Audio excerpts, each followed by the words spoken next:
Good morning guys, good afternoon, good evening. Sa video natin ngayon is may ba naman tayo. Ay tutor ko kayo sa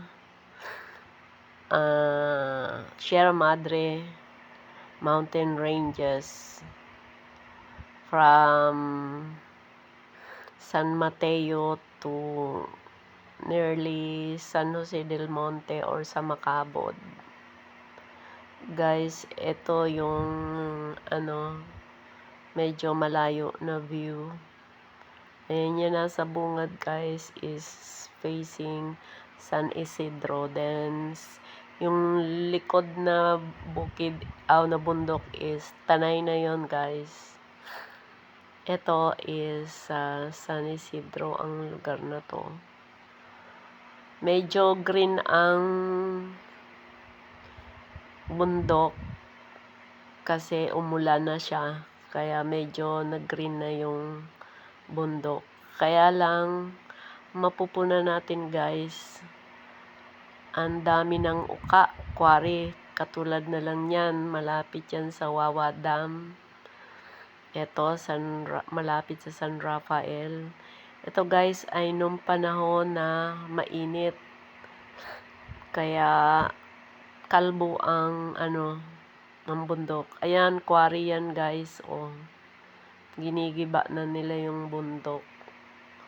Tapos halata mo na wala na siyang mga puno kasi brown na yung kulay ng bundok Ngayon guys, ito parte na to ng San Mateo. Ayan, yung lugar na yan is parte ng Wawa Dam. Ayan, yung bundok na dalawa. Susundalaga daw. Ayan, may quarry na naman guys. Ginigiba na naman yung bundok na yan. Another one, ito sa baba, meron din. Maraming quarry yung nagaganap dyan.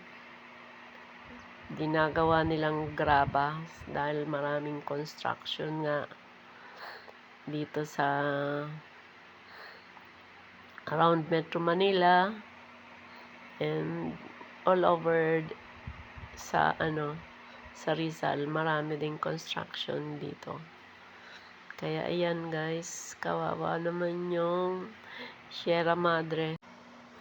Pag summer guys, tag-init, ganyan ang hitsura ng mga bundok. Wala na halos mga puno, mga damo na lang. Ayan yung sa Macabod na tawag doon, dump site ng mga basura from Metro Manila. Yun doon sa Macabod. Ito is yung sa malapit sa Wawa Dam.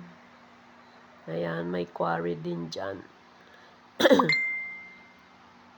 Ayan, wala na siyang matataas na puno.